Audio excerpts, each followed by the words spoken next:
Hello and welcome back to Up the Villa podcast. In the Premier League, we know that we can only play every team twice, 38 games in a season. But there is one side for the purpose of this video that we seem to be playing quite often, and that is Low Block United. We're coming up against it more and more, and we are finding it difficult at times, but then at times we are playing against it pretty well. So on this episode, we're going to talk about the low block.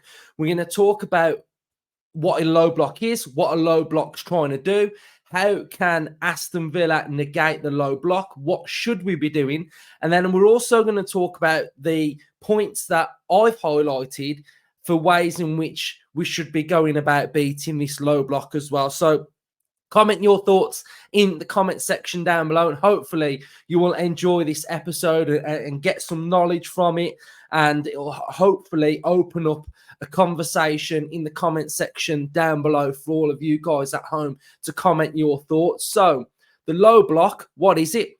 A low block is an out-of-possession strategy through which a team focuses on protecting the defensive third of the pitch.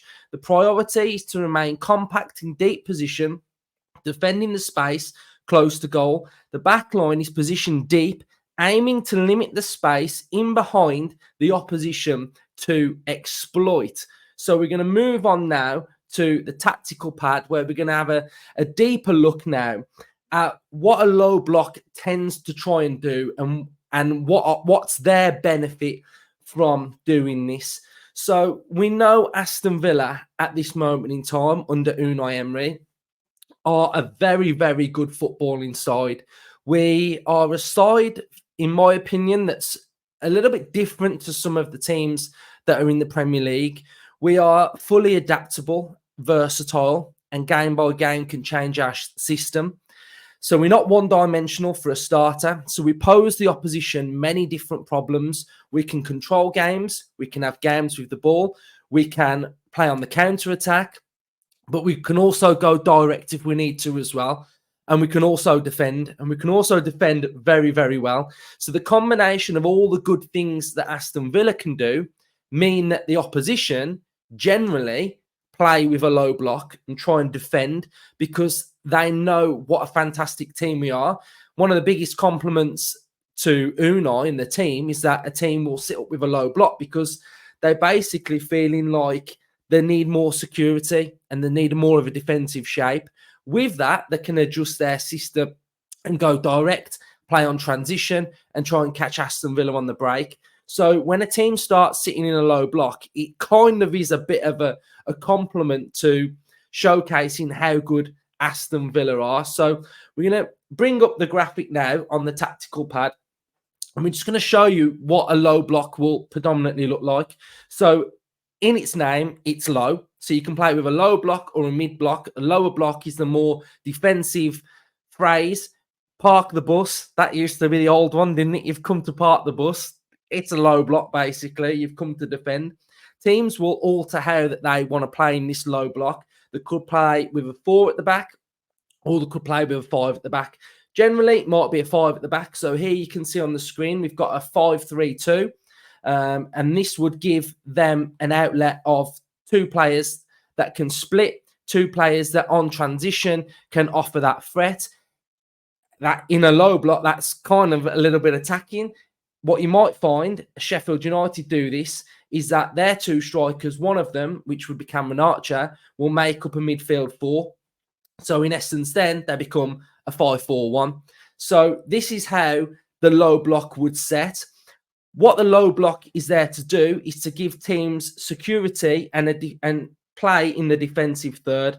There's a lack of a press, so there's no press, and there's a lack of pressure. They'll defend from deep. They'll start their attacks from deep. They will look to congest and compress the space vertically. So what they're trying to do is block as well. So the phrase low block, it's about blocking passing lanes. So what you'll generally see from a low block is that you will see that this area of the pitch, the width of the 18-yard box, will be heavily congested with players, and they'll be looking to contain that central zone. Generally, out wide, you will get a little bit more space. So out wide, they will sometimes reluctantly offer the width to play outside. And their gaps between their defence and their midfield is very, very small. So that's why you see them sitting nice and compact and not really much space in between the lines. So to break through that line, so for an opposition player like Luis to break through that line, it's still heavily, heavily congested in there. It's very difficult to beat a low block because, as we know, teams will defend very, very resolutely, and they basically like defend for their lives, don't they? And sometimes it'll work, sometimes it won't work. And there are different ways in which you can try and attack and beat a low block. And there's two phases to start with, which I think Villa are very, very good at. And the first phase is set pieces, to beat a low block through set pieces. And we saw this prime example against Middlesbrough. If you looked at all of Aston Villa's set pieces against Middlesbrough, they were very good. They were very creative. We was able to find a little bit more space because on a set piece, we know what's about to come where the opposition don't know what's about to come. So you can kind of gain a slight advantage through set pieces. Another option to beat the low block would be to shoot from distance. And I think this is something that Villa are a little bit reluctant to do at times. I think the way in which Unai sets Aston Villa up, especially through crosses and through shots, is don't do it if you don't feel confident in scoring or find confidence in finding your man. So what he doesn't want to do is shoot from distance if it's just a million miles away, or cross into a box, just an aimless cross that's not pinpoint precision on someone's head. We saw it against Bournemouth, Diaby's cross to Ollie Watkins, pinpoint precision, and it was an absolute well-taken goal. So those are two areas, shooting from outside the box, which I don't think we do that often and enough of, which is something that we could probably improve on. But then look what happened against Middlesbrough. You shoot from distance, you try your luck, you get a deflection, and it ends up going in. And then the next phase of it is, how can you score a goal against a low block? And one of the big things and one of the big areas to score against a low block is to use width and to play with width. Because what generally happens, as you can see from this graphic here, just a generic graphic of a low block, is that you will often have a 1v1 scenario. By having that 1v1 scenario, what might happen is they will ask another midfielder to come in and double up. Now, when you're taking two players out the game, what it then leaves, will leave a spare man and potentially a spare man to find Luis, and then we are sort of in an advantage where we've got a player that's on the ball that can then sort of pick a pass or look up and take a shot. So when playing with width as well, what is also quite important is if the ball's on that left-hand side and their defence has completely shuffled across, what you might find is everybody shuffles across and then there may be a spare man on the opposite side. So use this example with Konsa, but what you'll find is, what you'll remember as well, if everybody shuffled across and you find that spare man at that back post and that ball goes to that back post, look how many times Moreno has been close to getting on the end of stuff, getting on the end of the cross against the team in Europe as well. So by switching play, it drags everybody to the one side of the pitch. You can then switch it to the opposite side. Final phase would be through. So we've gone with the wide option. Now we're going with the through option. And the through option is from somebody who, through the eye of a needle, can thread a pass to a forward. And one player that I think when I'm watching Villa at times that we're missing is Emi Buendia. He's that player that can get that ball and pass that ball through balls galore. That's one area in which you can score goals against the low block as well. So you've got playing with width, and then you've got playing through the low block with precision passing as well. So all of these combinations are generally how a team can beat a low block. Set pieces, shooting from distance, playing with width, and also playing through balls through the middle as well. So if we're now going to start talking about Aston Villa and how Aston Villa, in my opinion, that the key core characteristics and values in which I want to see Aston Villa doing to beat this low block. And the first thing for me is patience. Patience is absolutely key when we're playing against teams with a low block. Because Aston Villa have a game plan. Aston Villa have a style of play. Aston Villa have an identity. And whether we score in the first minute or the last minute, the 80th minute or the 85th minute, the game plan has to remain the same. We can't get stretched. We can't deviate from the plan. We can't get rushed. We have to just stick to the plan and try and break that team down. How many times now are we starting to see Aston Villa scoring late goals? Brentford, Bournemouth, Crystal Palace, late goals, Sheffield United, because we don't give up, we stick to the plan and we don't deviate from it. And we just believe in our style. And this belief and this mentality, which Unai Emery has created, is something that's now seething through the whole team. And we just don't give up. We keep going. We never look rushed. We never look phased. We never look panicked. And I just think that's absolutely massive. And the next one is stick to the plan. Always stick to the plan. Don't rush. Believe in ourselves. And I think those are the first points that I would like to make about Aston Villa in the low block.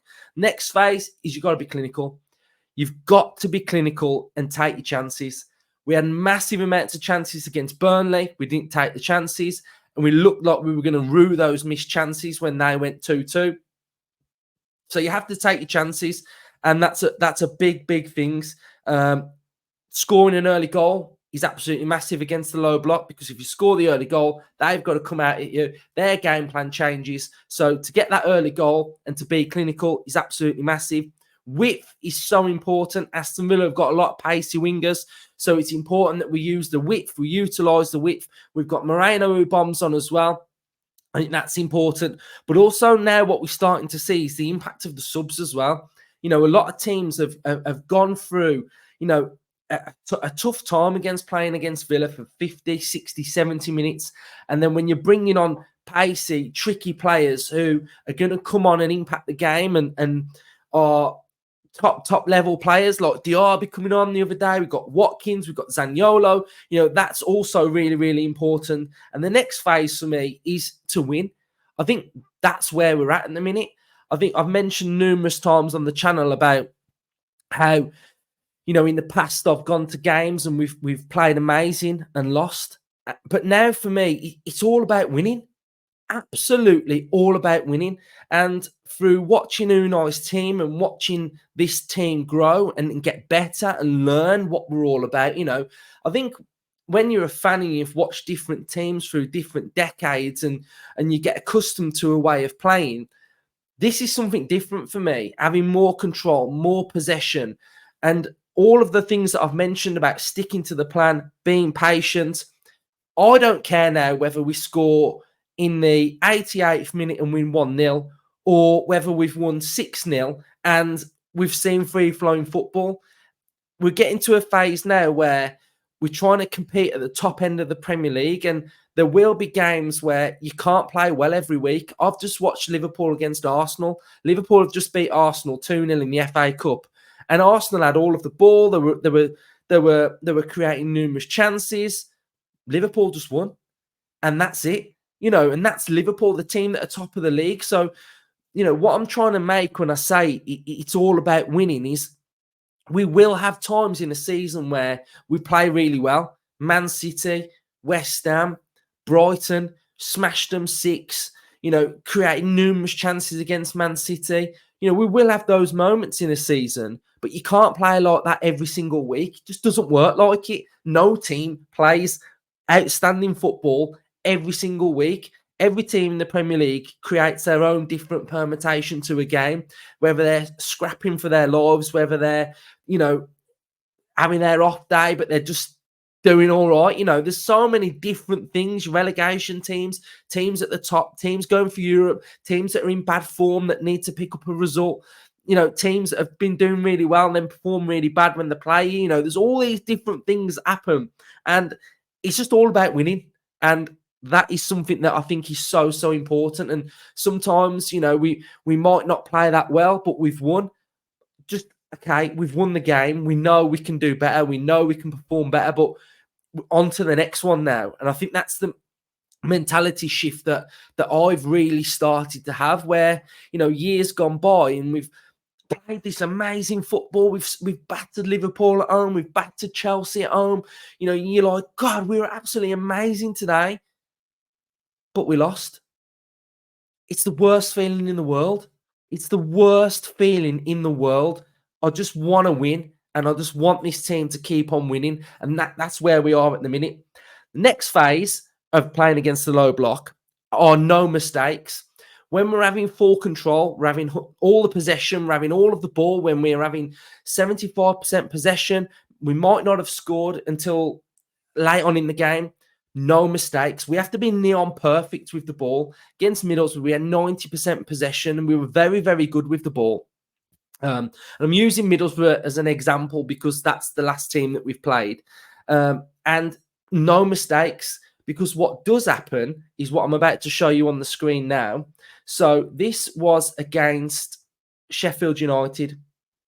So Sheffield United, and this is what I'm saying about no mistakes playing against a team with a low block. So this is the momentum bar from the game against Sheffield United at home. And as you can see, Aston Villa have all control of this game. First half, Sheffield United not in the game. Second half, Sheffield United not in the game whatsoever. We controlled this game and we were okay. We weren't at our best, but we were okay. We were controlling the game. We had all of the ball. And, it was one of them games that was at the back end of December. And we just weren't bang at it at home. But you can see from this graphic that there was only one team in this game. Sheffield United go down the other end of the pitch in the 87th minute and score a goal. We've made a mistake. We have to be perfect in games when we're playing against teams that defend for their lives in a low block. Fortunately, we scored a goal late on, Zaniolo, and we were able to draw this game 1-1. And that shows the belief of this team. The stats from this game: Aston Villa, 78% possession, 12 shots, 4 on target. Sheffield United, 22% possession, 5 shots, 2 on target. Villa had 9 corners.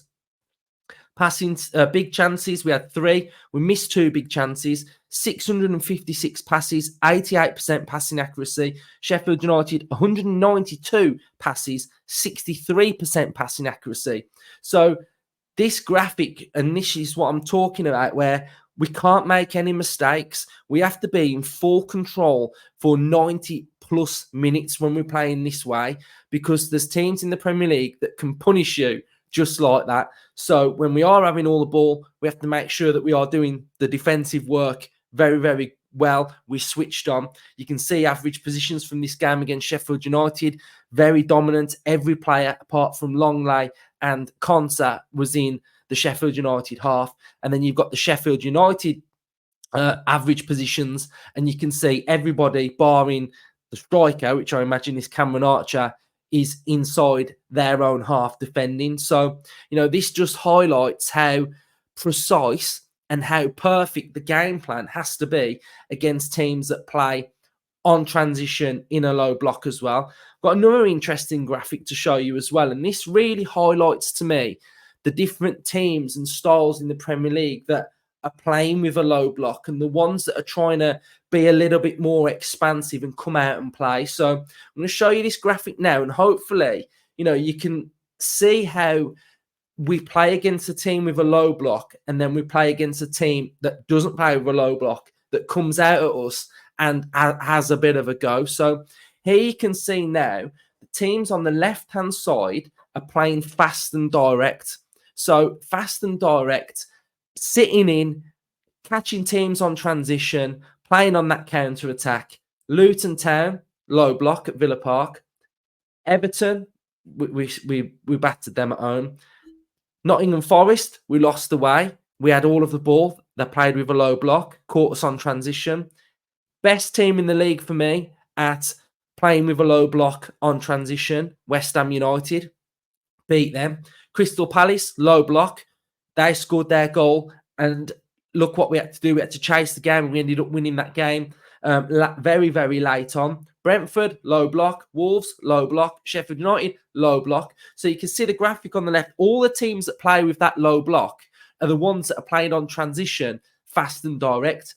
Teams that are playing with the ball, Man City, that will come and have a go, that want to express themselves, we can switch our style to being more counter-attacking, show us what we're all about on the break, be dynamic, be explosive. Let's have a look at some of these teams then that have played that way against Aston Villa. Manchester City, we've beat. Brighton, we've beat. Arsenal, we've beat. Chelsea, we've beat. Spurs, we've beat. Fulham, we've beat. Burnley, we've beat. So all the teams that come and try and be expressive, we've pretty much beat them all, apart from Liverpool, United, and Newcastle. The ones that are sitting in, defending, we've had good results against, but you can see the different styles. We play more explosive attacking football against the teams that want to come and play. The ones that we have to try and break down, it's always going to be that little bit difficult.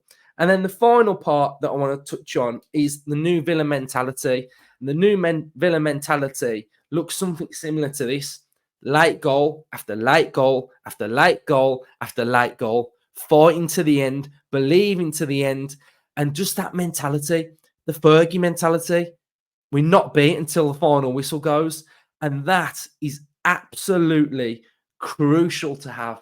Not being beat until the final whistle, and I absolutely love it. So, that's something. That mentality, those mentality monsters, are something that I absolutely love in this team. So finally, what we're going to do is just going to have a little look at what the low block looks like when we're lining up against a low block as well. And so we'll go with this to start with then. So go with the 4 there, and we'll go with 5. 1, 2, 3, 4. So you've got 5 at the back, and then you've got 4 in front, and then you've got a striker up top. So Villa will look like this against a low block. So we'll have Konsa going there. We'll have Carlos in there. We'll have Ramsey over there. We'll have Louise, McGinn, Watkins, Bailey, Kamara. So 1, 2, 3, 4, 5, 6, 7, 8, 9. So generally, Villa will predominantly look a little bit more like this against a low block team. So Kamara will sit in there.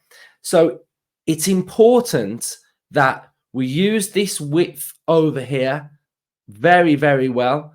We want to be getting to the byline. We want cutbacks. We want set pieces. We want to use the width. We want to use Bailey through here. But what also is very, very important is when these players are sitting more like this, we're having movement, we're having runners, we're having players breaking through lines. And I think that's so important. One player that I think we massively miss at the minute is Buendia for his options to play those balls through there, to find Watkins. Tielemans is absolutely massive in this role as well. Tielemans is huge. And finally, a couple of points that we'll make as well is when we start seeing Pau or Carlos or Pau and Konsa just with the ball at their feet like this, waiting and waiting and waiting. Away from home, it's a little bit easier to do because the away side won't want Aston Villa to be chilling on the ball like this. They want the home team to be attacking. They want to get the ball off us. They want to create chances. They want to beat us. At home, teams generally don't want to press us if we just stood on the ball like this. But why we do this as well is because we want our team to be set in a position as well. And it's so important where if a player tries to press, boom, we play that ball in there. This left-hand side with Pau Torres is so crucial because he can find those balls. He can find those splitting balls from there. And he's allowed to just have the ball so much because teams don't want to press. Nobody wants to press against Villa, because if you press against us, we just pop it off. We'll pop it off there. We'll pop it off there. So when teams just sit in, that's why Pau's so important, because he can find those difficult passes. And I do think Longlay's doing well as well, actually. So I think he's doing really well. But, I just wanted to do a bit of an episode on low block United, on how these teams set up against Villa with the low block, and sort of what we should be doing, and how we should be playing, and some of the things I'm really liking, because there's going to be more and more teams that sit with this low block. And I think the biggest point that I want to make out of it is it's very difficult to play against. You have to move the ball quickly. You have to switch the play quickly. Be creative with the set pieces. Use the width. Play through them. But just be patient. Some of these games that we're playing, patience is key, whether we win it in the first half or the second half, whether we score in the first half or we score really, really late on in games. Patience is key.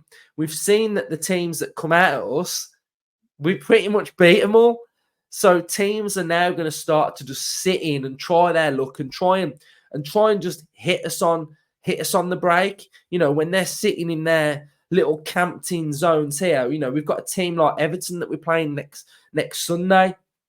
They're going to probably sit with a low block. They're going to pump the ball forward in Deutsch ball fashion and try and exploit us. But what we do have to do is make sure that we are defensively switched on for the full allocated time in that game, because that's a massive part of our game, being switched on defensively and just having all of that control.